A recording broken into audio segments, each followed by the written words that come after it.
வணக்கம். மாறா புன்னகையோடும் தீரா உற்சாகத்தோடும் ஆல்டிஸ் அரட்டையரங்கத்துக்கு உங்களை வரவேற்கிறேன்.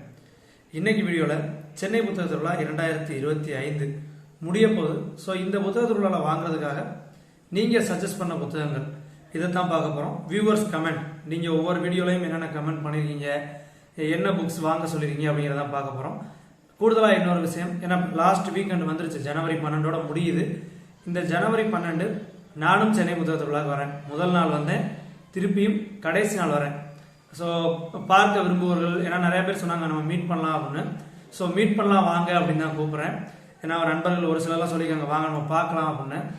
ஸோ அங்கே வந்துட்டு ஜனவரி 12 ஞாயிற்றுக்கிழமை ஒரு 11லேருந்து 12 மணிக்கு வந்துடுவேன். சாயந்தரம் 5லேருந்து 6 மணி வரையும் ஒரு 5 மணி நேரம் மினிமம் சென்னை புக் ஃபேரில் இருப்பேன்.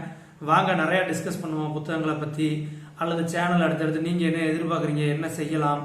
அதே மாதிரி இன்னைக்கு கூட ஒருத்தர் கமெண்ட் போட்டிருந்தாரு, வாய்ஸ் கிளாரிட்டி இல்லை, எக்கோ அடிக்குது அப்படின்னு. எனக்கு ஆக்சுவலாக அந்த மைக்ஸ் பற்றிலாம் தெரியாது, என்ன மைக்ஸ் வாங்கி வச்சா நல்லா இருக்கும் அப்படிங்கிறது. அப்படின்னு சேனலுக்கான தகவல்கள் நீங்கள் நிறைய டீட்டெயில் கொடுங்க. புத்தகங்கள் குறித்து நிறைய பேர் இப்போ மெயில் பண்ணுறீங்க, வாட்ஸ்அப்பில் வந்து கேட்குறீங்க, அவங்க அந்த மாதிரி நேரில் கூட பேசலாம். ஸோ ஒரு இருதரப்பு டிஸ்கஷனாக இருக்கட்டும். அடுத்தடுத்த வருடங்கள் மீட்டப்லாம் எப்படி பண்ணலாம், பக்கா பிளான் பண்ணி அப்படிங்கிறத டிஸ்கஸ் பண்ணுவோம். மறந்துடாதீங்க, ஜனவரி 12 புக் ஃபேர் சென்னை புத்தக திருவிழா முடியுது. 12 ஞாயிற்றுக்கிழமை அன்னைக்கு காலைல ஒரு 11 மணிலேருந்து 12 மணிக்கு வந்துடுவேன். இரவு மாலை 5லேருந்து 6 மணி வரைக்கும், ஏன்னா நைட் நான் ஊருக்கு கிளம்பி வரும். அடுத்தது இன்னொரு முக்கியமான விஷயம், வியூவர்ஸ் கமெண்ட் பார்க்குறதுக்கு முன்னாடி யார் யாருக்கு புத்தகங்கள் தேவைப்படுதோ, என்னால் சென்னை புக் ஃபேர் வர முடியலை, பட் புத்தகங்கள் தேவைப்படுது அப்படிங்கிறவங்க சொல்லுங்கள், நான் வாங்கி அங்கே உள்ள கொரியரில் போட்டு விட்டுறேன். இப்போவே ஒரு 2 பேர் லிஸ்ட்டு கொடுத்துருக்காங்க. அது மாதிரி உங்களுக்கும் தேவைப்படுச்சுன்னா நான் இப்போவே கொடுத்துருக்கேன். ஏன்னா நான் அந்த லிஸ்ட் ரெடி பண்ணி எந்த ஸ்டாலில் இருக்குது அப்படிங்கிறலாம் பார்த்து உங்களுக்கு வாங்கி கொரியர் பண்ணிடுறேன். கான்டாக்ட் பண்ணுறதுக்கு நம்ம டிஸ்கிரிப்ஷனில் மெயில் அட்ரஸ் இருக்குது, இல்லை கமெண்ட் செக்ஷனில் கூட பேசுங்க, நம்ம பேசிக்கலாம். ஸோ இப்போ வியூவர்ஸ் கமெண்ட் போயிடலாம். நிறையா புதிய புத்தகங்களை தெரிஞ்சுக்க முடிஞ்சு, நம்ம நிறையா புக்கு வாசிக்கிறோம் அப்படின்னா கூட கமெண்ட்ஸ் சொல்லியா இன்னும் நிறையா தெரிஞ்சுக்க முடியுது. முதல்ல கமெண்ட், புக்கால் வீடியோ போட்டிருந்தப்போ அதில் ஒருத்தர் போட்டிருக்காரு, சண்முகம் அப்படின்னு சொல்லிட்டு ஒரு 3 புத்தகம் சஜஸ்ட் பண்ணியிருக்காரு. ஏன்னா நம்ம சேனலில் 2 சண்முகம் இருக்காங்க, ஒன்று சண்முக சுந்தரம், இன்னொரு சண்முகம்னு வராரு. இவர் யாரும் எனக்கு சரியாக கொஞ்சம் தெரியல. ஏன்னா சண்முக சுந்தரம் என்ற டேரக்டாக நம்பர் இருக்குது, நான் அவர்கிட்ட தம்பிகிட்ட ரெகுலராக பேசுவேன். சண்முகம் யாருன்னு கொஞ்சம் டீட்டெயிலாக சொல்லுங்கள். அவர் சொன்ன 3 புத்தகங்கள், 1 பெண் ஏன் அடிமையானால், 2வது 7 தலைமுறைகள், 3வது நாடார் வரலாறு கருப்பா காவியா. ஸோ இந்த 3வது புத்தகத்தை ரொம்ப மென்ஷன் பண்ணி சொன்னார். ஏன்னா இதில் வந்துட்டு ஒரு தோல் சீலை போராட்டம் அப்படின்னு ஏதோ ஒரு மென்ஷன் பண்ணியிருந்தாரு. ஸோ அதை குறித்து டீட்டெயிலாக படிக்கணும் அப்படின்னு சொல்லியிருக்காரு. நாடார் வரலாறு கருப்பா காவியா முக்கியத்துவம் கொடுத்து சொல்லியிருக்காரு. அடுத்து டு பி ரீட், அந்த வீடியோவில் நிறைய பேர் கமெண்ட் பண்ணியிருந்தீங்க. சண்முக சுந்தரம் தம்பி என்ன இருக்காருன்னா, தேவி பாரதி அவர்கள் எழுதிய நொய்யல் இந்த புத்தகத்தை. ஏன்னா தேவி பாரதியோட நிழலின் தனிமை நீங்கள் சொல்லி தான் போன வருஷம் நான் வாச்சேன். நீர்வழிப்படுவதற்காக அவர் வந்து சாகித்ய அகாடமி விருது பெற்றிருக்காரு. பட் தம்பி சஜஸ்ட் பண்ணியிருக்காரு நொய்யல். இது போக இன்னும் 2-3 புக் சொல்லியிருக்காரு. அடுத்தது ஜோதா ஐசு அப்படின்னவங்க தமிழக வரலாறு சார்ந்த மன்னர் மன்னனோட புத்தகங்கள்லாம் வாங்கி படிங்க அப்படின்னு சொல்லிட்டு 2-3 புக்கு நேம் கூட போட்டிருக்காங்க. வரலாற்றில் கண்ணகி, விளம்பர வேட்டை, பல்லவர் வரலாறு, பணத்தின் பயணம், வரலாற்றில் சில திருத்தங்கள் அப்படின்னு சொல்லிட்டு இந்த புத்தகம் எல்லாமே பயிற்று பதிப்பகம். ஆனால் அவங்க சென்னை புக் ஃபேரில் ஸ்டால் போடலை. எந்த பப்ளிகேஷனில் கிடைக்குது, நானுமே இப்போ 2வது வாட்டி வரும்போது தான் பார்க்கணும் மன்னனுடைய புத்தகங்கள் எங்கே கிடைக்கிது அப்படின்னு. உங்களுக்கு தெரிஞ்சால் கூட நீங்கள் கமெண்ட் செக்ஷனில் சொல்லுங்கள்.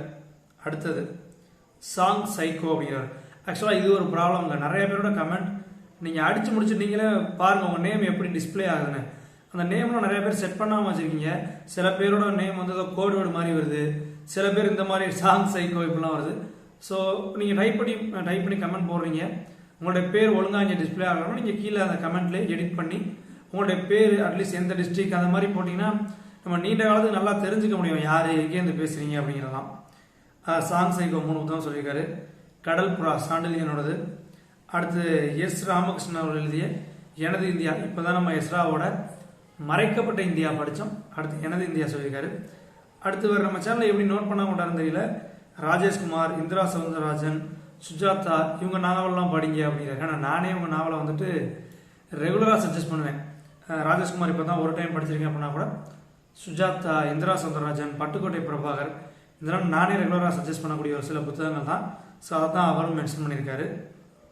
அடுத்ததா வேலன் குளம் KMS, இதுதான் டிஸ்பிளேல காட்டின நேம். கரெக்டான நேம் எனக்கு தெரியல. அவர் சொல்லியிருக்க புத்தகங்கள் செல்லாத பணம், இமயம் அவர்கள் எழுதியது, கிரியா பதிப்பகம். மன்னார் பொழுதுகள், அதுக்கு பிறகு மோகமுல் காலச்சோடு, எனக்கு மன்னார் பொழுதுகள் பற்றி தெரியல. மோகமுல் காலச்சோடு தீஜா எழுதினது. ஓநாய்குல சின்னம். அடுத்து அரவிந்த் சத்யதேவ் அப்படிங்கிறவர், அவரும் ஓநாய்குல சின்னம் சொல்லியிருக்காரு. இது போக இன்னொருத்தரும் சொல்லியிருக்காரு. ஸோ ஓநாய்குல சின்னம் மட்டும் 3 பேர் சொல்லியிருக்காங்க. ஸோ அநேகமாக மேபி 12ஆம் தேதி போகும்போது நான் கூட வாங்கலாமான்னு பார்த்துக்கிட்டு இருக்கேன். யாராவது ஸ்பான்சர் பண்ணுங்க. ஸோ அடுத்ததாக அவரே அரவிந்த் சத்யதேவே அடுத்த 2 புத்தகங்கள் சொல்லியிருக்காரு. இன்னொரு புத்தகம் சைலண்ட் பேஷண்ட் அப்படிங்கிற புத்தகமும், அதற்கு பிறகு இது வந்து ஒரு கிரைம் சைக்காலஜிக்கல் த்ரில்லர் அப்படின்னு இருக்காரு. அடுத்ததாக டொமினிக் பவாச்சலத்துறையோட எனக்கு ரொம்ப பிடிச்ச சிறுகதை அப்படின்னு மென்ஷன் பண்ணியிருக்காரு. அடுத்த புத்தகம் மோகன்ராஜ் JM9D, இதான் அவருடைய ப்ரொஃபைல் நேம் காட்டுது. ஆண்களின் பூர்வீகம் செவ்வாய், பெண்களின் பூர்வீகம் சுக்கிரன். அது men are from Mars, women are from Venus அப்படின்னு இங்கிலீஷில் சொல்லுவாங்க டைட்டில். அந்த புத்தகம் தான் மொழிபெயர்ப்பு சொல்லியிருக்காரு அப்படின்னு நினைக்கிறேன். இன்னொரு புத்தகம் அவர் சொல்லியிருக்காரு உயிர்மொழி அப்படிங்கிற புத்தகம், டாக்டர் ஷாலினி அவர்கள் எழுதினதுன்னு நினைக்கிறேன். ஸோ இந்த 2 புத்தகங்கள் அவர் பரிந்துரை பண்ணியிருக்காரு. அடுத்து சோமேஷ் முத்து அப்படிங்கிறவர் ஒரு 2024 அவர் வாசித்த புத்தகங்களே பரிந்துரையாக போட்டார். ஒரு 11 புத்தகங்கள், பெரும்பாலும் கிழக்கு பதிப்பகம், தேசாந்திரி, 6th சென்ஸ், விசா பப்ளிகேஷன். இந்த 4 பப்ளிகேஷனே இந்த 11 புத்தகம் வந்துடுது. வரிசையாக வாசிச்சிட்றேன். உணவு யுத்தம் எஸ் ராமகிருஷ்ணன் அவர்கள் எழுதியது, தேசாந்திரி பதிப்பகம். ஹிட்லர் பயண சரித்திரம், கருப்பு வெள்ளை இந்தியா, 3மே முகில் அவர்கள் எழுதியது, 6th சென்ஸ் பதிப்பகம்.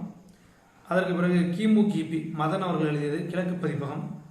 அக்னிச்சிறகுகள் அப்துல் கலாம் அவருடைய சுயசேதை, இது நிறைய பப்ளிகேஷனில் கிடைக்கும். கண்ணதாசன் பதிப்பகத்தில் நீங்கள் வாங்கலாம்.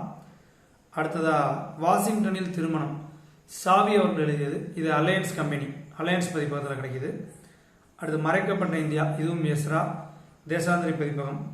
அடுத்ததா 3 புத்தகங்கள் இந்திரா சௌந்தரராஜனுடையது. ரகசியமாக ஒரு ரகசியம், 2வது புத்தகம் வந்துட்டு சிவமயம், 2 பாகங்களுடையது. 3வது சிவ ரகசியம். இந்த 3 புத்தகங்களை சொல்லியிருக்காரு.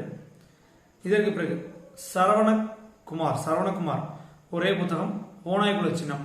ஸோ ஓநாய்குல சின்னம் சரவணகுமார் சொல்லியிருக்காரு. அதற்கு பிறகு அரவிந்த் சத்யதேவ் சொல்லியிருக்காரு. வேலன் குளம் KMS அவரும் சொல்லியிருக்காரு. 3 பேர் சொல்லியிருக்காங்க. அடுத்ததாக கலைச்செல்வி மேம் வந்து, நான் ஒரு ரிட்டையர்ட் டீச்சர், ஓய்வு பெற்றுட்டேன், இப்போ நான் ஓய்வு காலத்தில் புத்தகங்கள் வாசிக்கிறேன் அப்படின்ற அவங்கள பற்றிய கூடுதல் தகவலுமே சொல்லியிருக்காங்க. அவங்களும் 2024 வாசித்த புத்தகங்கள் மொத்தமாக சொல்லிட்டாங்க. மதாம் ராஜேந்திரன் IAS அவர்கள் எழுதியது, நமக்கு வந்து அகனி பதிப்பகம். அடுத்தது அரண்மனை ரகசியம், விஜய் அவர்கள் எழுதியது. நீர்வழி படுவோம், தேவி பாரதி அவர்கள் எழுதியது. வில்லோடு வானிலவே, வைரமுத்து. ஸோ இந்த வில்லோடு வானிலவை பற்றி இந்த நேரத்தில் சொல்லணும். நம்மளுடைய புக் செல்ஃப் அரேஞ்ச் பண்ணியாச்சு, நாளைக்கு வீடியோ வந்துடும். வில்லோடு வானிலவை மட்டும் தனியாக சொல்லியிருக்கேன். கிட்டத்தட்ட ஒரு 27 நிமிஷம் video, lengthy video, book self video. ரொம்ப வருஷமாக நீங்கள் கேட்டுக்கிறீங்க. இப்போ தான் என்னால் புக் செல்ஃப் அரேஞ்ச் பண்ண முடிஞ்சு வருது. நாளைக்கு அவசியம் பாருங்கள். அடுத்ததாக பூக்குழி, பெருமாள் முருகன் அவர்கள் எழுதியது. மகிழ்ச்சியான மரணம், ஆல்பர்ட் கேமியூ மொழிபெயர்க்கணும். கிளியோபட்ரா முகில் எழுதியது. காந்தியின் நிழலில் எஸ் ராமகிருஷ்ணன் அவர்கள் எழுதியது. பல்லவ திலகம் சாண்டிலியன், வானதி பதிப்பகம். ராஜராஜ சோழனின் மறுபக்கம், துறை இளமுருகு அப்படிங்கிற எழுதியது. ஸோ இந்த புத்தகம் புதுசாக கேள்விப்படுறேன். ராஜராஜ சோழனின் மறுபக்கம், நோட் பண்ணிக்க போட வேண்டிய ஒரு டைட்டில். அடுத்து ரசல் தெரியும், பயங்கரமான ஒரு ரீடர். வருஷத்துக்கு 100-150 புக்கு வாசிக்கக்கூடிய ஆள். ஸோ இந்த வருடத்துக்கு ஒரு 2025 வாசிக்கணும் அப்படின்னு சொல்லிட்டு ஒரு கிட்டத்தட்ட 27 புக்கு போட்டிருக்காருங்க. வேகமாக வாசிக்கிறேன்னு யாரும் திட்டாதீங்க, வீடியோ ஸ்லோ பண்ணி பார்த்துருக்கேன்னா நிறையா போட்டிருக்காரு. படுசுடர் தண்டா காதல், வெண்ணிலா அவர்கள் எழுதியது. கெத்சமணி பிரிமியா 3வது புத்தகம். தபால் பெட்டி எழுதிய கடிதம், எஸ் ராமகிருஷ்ணன். பெயரற்றவர்களின் குரல், நிவேதா லூயிஸ். அத்தினி, சித்ரா சிவன் அவர்கள் எழுதியது. ஆகம், மனுஷ பிரபாணி எழுதியது. அது ஒரு பிறைக்காலம், ஜமிலா ராசிக்கு எழுதினது. இரவாடிய திருமேனி, வேல்முருகன். சிறுமி பெண் மற்றையவர், பெர்னாண்டின் எவரிஸ்ட்ரோ அவர்கள் எழுதியது. சிப்பாயி, ராஜேந்திரன். சூரியன் உதிக்கும் நிலத்தில், ராம் தங்கம் அவர்கள் எழுதியது. கலிபோதம், ரம்யா அருண் ராயன். காப்டா, சிலம்பரசன். சிலுவராஜ் சரித்திரம். அதற்கு பிறகு கதையின் தலைப்பை யூகித்துக் கொள்ளுங்கள், அப்படி ஒரு டைட்டில். மால்கம்.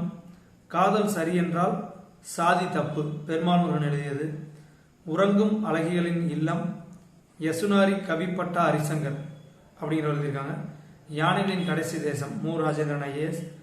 அலல் பழுத்த கனி, பார் லாகர்விஸ்ட் அப்படிங்கிற எழுதியிருக்காரு. கோ கமலக்கண்ணன் மொழிபெயர்த்திருக்காரு. அநாகத நாதம், செந்தில் ஜெகநாதன் எழுதியது. துகினம், சிதேந்திரன் எழுதியது. உழைக்கும் மகளிர், குரூப்ஸ்கயா. பந்தயம், அமுதா ஆர்த்தி அவர்கள் எழுதியது. பனங்காய் மயிலை, சு வேணுகோபால். ஒரு மரண தண்டனை கைதியின் இறுதி நாள், விக்டர் கியூகோ எழுதினது. 3 காதல் கதைகள், சு வேணுகோபால் அவர்கள் எழுதியது. அடுத்ததாக கடைசி புத்தகம், 27வது புத்தகம், பிரேமாவின் புத்தகங்கள், இரா நாருகுநாதன் அவர்கள் எழுதியது. ஸோ நான் சொன்னது சப்போஸ் கேட்கல, சரியாக கேட்கல, அல்லது இது நீங்கள் வேகமாக வாச்சிட்டீங்க அப்படின்னு நினச்சிங்கன்னா எந்த வீடியோவில் கமெண்ட் பண்ணியிருக்காருன்னா, டு பி ரீட் புக்ஸ் 2025 நான் வாசிக்க விரும்பும் புத்தகங்கள் நம்ம சேனலில் என்னுடைய வீடியோ இருக்குது. அதில் பார்த்தீங்கன்னா ஒரு 27 புத்தகம் கமெண்ட் பண்ணியிருக்காரு, எந்த எழுத்தாளர்கள் அப்படின்லாம். ஸோ நீங்கள் ரசலோட கமெண்ட் அங்கே நேரடியாக படிச்சுக்கலாம். அடுத்ததாக பார்த்தோன்னா பத்மாவதி அப்படிங்கிறவங்க எனக்கு இந்த புக்ஸ் எல்லாம் எங்கே கிடைக்கும் அப்படின்னு டீட்டெயில் கேட்டிருக்காங்க. அவங்க ஆக்சுவலாக ஒரு 24 புக்கு போட்டாங்க. அதனால் நான் அவசரத்தில் பார்க்காம விட்டேன். பட் பார்ட் 1, பார்ட் 2, பார்ட் 3 எல்லாத்துலேயுமே கேட்டிருக்காங்க. அவங்களுக்கு நான் இன்னைக்கு கமெண்ட்டில் ரிப்ளை பண்ணேன். 24 புத்தகமும் எந்த பதிப்பகம்னு. இதுலேயும் சில புதிய நேம்லாம் இருந்துச்சு. வேகமாக உங்களுக்கும் சொல்லிடுறேன். அவங்களுடைய கமெண்ட்ஸ் நம்மளுடைய வீலாக் பார்ட் 1, பார்ட் 2ல் அவங்களுடைய கமெண்ட்லேயே நான் இதை ஃபுல் டீட்டெயில் போட்டிருக்கேன். வாசிக்கிறது புரியலாட்டு நீங்கள் அங்கே பார்த்துக்கலாம். பூனாச்சி காலச்சோடு பதிப்பகம். பட்டத்து யானை, குருதி ஆட்டம், குற்றப்பரம்பரை, அரியநாச்சி எல்லாமே வேலராமமூர்த்தி அவர்கள் எழுதியது. Discovery book palace. அடுத்து கன்னி தமிழ்நி பதிப்பகம். வெள்ளை யானை விஷ்ணுபுரம் பதிப்பகம். பணம் சார் உளவியல், இது நமக்கு நார்மலாகவே எல்லா செல்லர்டையுமே இந்த புக் கிடைக்கும். ஏன்னா இந்த வருஷம் அரவிந்த்சாமி ஃபேமஸ் ஆக்கி விட்டுருக்காரு. சைக்காலஜி ஆஃப் மணி அப்படிங்கிற ஆங்கில புத்தகத்தோட மொழிபெயர்ப்பு. அடுத்து மழைக்காலமும் குயிலோசையும் காலச்சோடு பதிப்பகம். வேட்டை நாய்கள் விகடன் பதிப்பகம். பிரதாப முதலியார் சரித்திரம் நியூ செஞ்சுரி புக் ஹவுஸ்லையும் கிடைக்கிது. இது நிறையா பப்ளிகேஷனில் கிடைக்கிது. நான் நியூ செஞ்சுரி புக் ஹவுஸ் போட்டிருக்கேன். அடுத்ததாக கோவேறு கழுதைகள் கிரியா பதிப்பகம். சாமிகளின் பிறப்பும் இறப்பும் பாரதி புத்தகாலயம். பூக்குழி காலச்சோடு பதிப்பகம். குருதிப்புணர் கிழக்கு பதிப்பகம். கவிதா பப்ளிகேஷன்ஸ்லையும் கிடைக்கிது. அடுத்து சிறிது வெளிச்சம் தேசாந்திரி பதிப்பகம். குருதிப்புணர் நாவல் பற்றி நம்ம சேனல்லே கூட வந்துட்டு வீடியோ இருக்குது, நீங்கள் பாருங்கள், பார்த்தீங்கன்னா யூஸ்ஃபுல்லாக இருக்கும். அடுத்து அக்னி பிரவேசம் திருமகள் நிலையம் அல்லது விசா பப்ளிகேஷனில் வாங்கிக்கலாம். அவமானம் மண்டோ எழுதுனது, சதத் ஹசன் மண்டோ எழுதுனது, பாரதி புத்தகாலயம். அடுத்து முற்றது ஒற்றப்படின்னு ஒரு புக்கு போட்டிருக்காங்க. அது எனக்கு சரியாக தெரியல, இணையத்திலையும் தகவல் இல்லை. அடுத்தது அறம் விஷ்ணுபுரம் பதிப்பகம். பெண் ஏன் அடிமையானவர் நிறையா பப்ளிகேஷன்ஸில் இருக்குது. நான் நியூ செஞ்சுரி புக் போட்டிருக்கேன். நற்றினை பதிப்பதில் நம்ம கிடைக்கும், கொஞ்சம் விலை கம்மியாகவே. அடுத்து ஆவணக்குலை சாமிகளும் பெருமித குலை அம்மன்களும் டைட்டில் பயங்கரமாக இருக்கும். காலச்சோடு பப்ளிகேஷன்ஸ் பதிப்பகம். அடுத்து வேங்கையின் மைந்தன், இது அகினுடைய புக் பார்த்தோம்னா நமக்கு நாதம் கீதம், மீனாட்சி புக் ஸ்டால், வள்ளி புத்தகங்கள் இந்த மாதிரி செல்லர்ஸ்டாக கிடைக்கும். ஸோ இங்கே வாங்கிக்கலாம். இது போக நேற்று ராயரின் மகடம் புத்தகம், அதோட வீடியோவில் 2 பேர் ஒரே நேரத்தில் ஒரே புத்தகத்தை கமெண்ட் பண்ணியிருந்தாங்க. தேவச்சந்திரன் மணி அப்படிங்கிறவரும் சாமுவேல் அப்படிங்கிறவரும் கூண்டில் ஏற்ற முடியாத குற்றவாளிகள் அப்படின்னு பாரதி புத்தகாலயம். 2 பேர் ஒரே நேரத்தில் அட் அ டைமில் இந்த புத்தகத்தை பற்றி சொல்லுங்கள் அப்படின்னு கமெண்ட் பண்ணியிருந்தாங்க. ஸோ இதுதான், இதில் நான் மேபி நிறையா பேரோட கமெண்ட்டை விட்டுருக்கலாம். அப்படி விட்டுருந்தா மன்னிச்சுங்க. ஏன்னா இந்த வருஷம் நிறையா ஒரு கண்டினியூ சொல்கிறேன். பார்த்தீங்களா சேனல் பார்த்தீங்கன்னா தெரியும், 15 நாளுமே கிட்டத்தட்ட புக் ஃபேர் நடந்துருக்கு. எல்லா நாள்லையுமே நான் வீடியோ போட்டுக்கிட்டு இருக்கேன். ஏன்னா எப்படியாவது ஒரு புத்தகம் ஒரு வீடியோ பார்க்காதவங்க இன்னொரு வீடியோ பார்த்தாது புத்தக வாசிப்புக்கு வருவாங்களா அப்படிங்கிறதுக்கு தான். நிறைய கண்டிப்பாக வந்து வேகமாக வாசிக்கிறேன், அந்த மாதிரி பிரச்சனைகள்லாம் இருக்கலாம். வீடியோ ஸ்லோ பண்ணி பாருங்கள். அல்லது வளவலன்னு பேசுகிறேன்னு சில பேர் சொல்கிறாங்க. அதுக்காகவே கொஞ்சம் விறுவிறுன்னு வேகமாக பேச வேண்டியதாக இருக்குது. ஸோ நிறைய குறைகள் இருக்குது, அதை சுட்டி காட்டுங்க. அடுத்தடுத்த வீடியோக்களை அதை நம்ம கரெக்ட் பண்ணிக்கலாம். மறக்காமல் வாய்ப்பு இருக்கிறவர்கள் ஜனவரி 12 சென்னை புத்தக திருவிழா வந்துருங்க, மீட் பண்ணுவோம், நிறையா டிஸ்கஸ் பண்ணுவோம். எனக்கு நிறைய டிப்ஸ் கொடுங்க, நிறைய புத்தகங்களை பற்றி சொல்லுங்கள், நிறையா புத்தகங்கள் வாங்கி கொடுங்க, நல்லா பேசலாம், டிஸ்கஸ் பண்ணுவோம். சேனலில் அடுத்த லெவலுக்கு கொண்டு போகிறத பற்றி பார்க்கலாம். மறுபடியும் இன்னும் ஒரு வீடியோவில் இன்னும் நிறைய தகவல்களை சந்திக்கிறேன். தொடர்ந்து வாசிப்போம். நன்றி.